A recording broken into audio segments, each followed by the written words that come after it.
Welcome back to Breslov campus.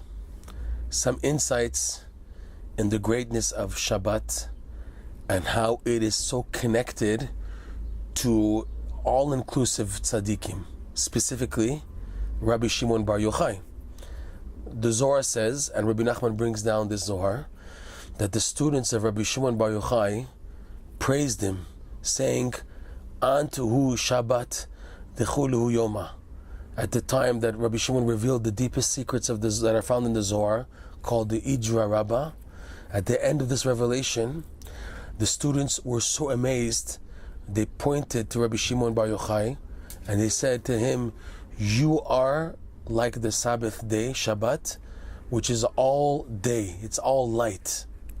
It's amazing, this statement, and Rabbi Nachman draws the connection between Shabbat and the Tzaddikim based on this teaching, that they're calling Rabbi Shimon Bar Yochai Shabbat, the Sabbath day. They're giving him that name. It shows the deep connection between Rabbi Shimon Bar Yochai and Shabbat. It doesn't stop it there though. If you look at the numerical value of Shimon, that's Shin, Mem, Ayin, Vav, Nun, Bar, the son of, Bet, Resh, and then Yochai, Yud, Vav, Chet, Yud, and then add an Aleph, it had spelled normally with an Aleph, so you come to the same numerical value of Shabbat. Shin, Bet, Tav is 702, one for the word is 703, and Shimon Bar Yochai is also 703. And to show the intrinsic connection between this tzaddik and Shabbat, and this, by the way, is the basis for the custom amongst many Jews to recite the song, the piyut called Bar Yochai on Friday night. Some do it already in the shul, in Breslov community, some do it after the davening, and many people also do it, they do it at home on the Friday night singing, they also sing Bar Yochai. So now, just to go a step further more, the idea of Shabbat is the idea of repentance, tshuva. That's the word Shabbat, Shin Bet Tav, is the idea of repentance. But as opposed to repentance out of fear, Shabbat is repentance out of love. So the Chozeh of Lublin has an amazing insight of a story regarding Rabbi Shimon Bar Yochai and his mother. The Midrash says that Rabbi Shimon Bar Yochai had an old mother who once was speaking a lot on Shabbat. And Rabbi Shimon said to her, today is Shabbat, meaning not to speak too much. And she became quiet. So many commentators, specifically the Chozeh of Lublin, try to explain the deeper meaning of this, what's going on here.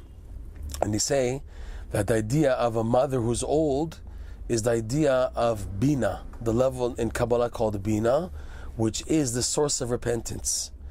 And that Rabbi Shimon Bar Yochai's mother was old and was talking a lot on Shabbat is the idea that Rabbi Shimon Bar Yochai began to feel one Shabbat that in order to do repentance, the normal procedure of repentance is a person must do what's called vidui, confession. A person has to regret what they did and to confess over it. That requires a lot of speech. But Shabbat, as opposed to repentance out of confession for the sins, which is out of fear and regret, etc., Shabbat is tshuva out of love, where not so much speech is needed, but yearning from the heart. Whether it's expressed in words or not is not such a factor. The point is that there's a lot of yearning, which mainly is associated with just yearning without words. So the idea that Rabbi Shimon told his mother, Ima, the elder mother, that today is Shabbat, the Chozeh explains that he was telling himself that today is not a day to do tshuva out of confession and to speak a lot, which is a Kabbalistic association of Bina, Ima, the mother, which is the sphere of Bina, which is associated with repentance, which is associated normally with confession and speaking a lot. He said to himself, today is Shabbat, and it's not a day of repentance out of talking a lot. And then he remained quiet. And that's the idea that Shabbat, we do speak a lot on Shabbat. We have a lot of davening, there's a lot of the singing, and for many people it's the family gatherings, they talk, that's their onik Shabbat. But deep inside, to connect to the depth of Shabbat, it's this light of the tzaddikim who open up the gates of repentance out of love, which means no talking. It's just to ponder and to think about and to accept. And this is the idea of Shabbat associated with Rabbi Shimon Bar Yochai, and to show this connection. And it's to teach us on a personal level, on a practical level, that the essence of Shabbat is way beyond our level. Our goal is to, as best as possible, try to feel a connection of it. But in no way can we properly succeed in our low level to master having full control over the Sabbath day. Meaning what? That things on Shabbat should work out 100% as we understand them to work out. Because the essence of Shabbat is that's above our level, the level of the Tzaddikim, and we have to go with Shabbat. This explains why many people feel more groggy and drowsy on Shabbat, because the food is delicious and whatever, they get heavy. But also that a person's mind is not necessarily 100% settled throughout the entire Shabbat. There are parts where in Shabbat they feel the holiness, but there are times where they feel out of it in a sense. Most people, for example, they get to the third meal of Shabbat and they feel drained, tired, out of it. They want already Shabbat to finish up already so they can finish, because it's a bit of a difficulty.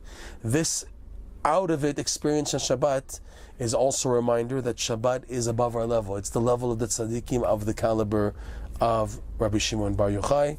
We should have the merit to remember this so we can begin to appreciate Shabbat more as an onlooker, as a guest, and not as the master of Shabbat. The master of Shabbat are the tzaddikim.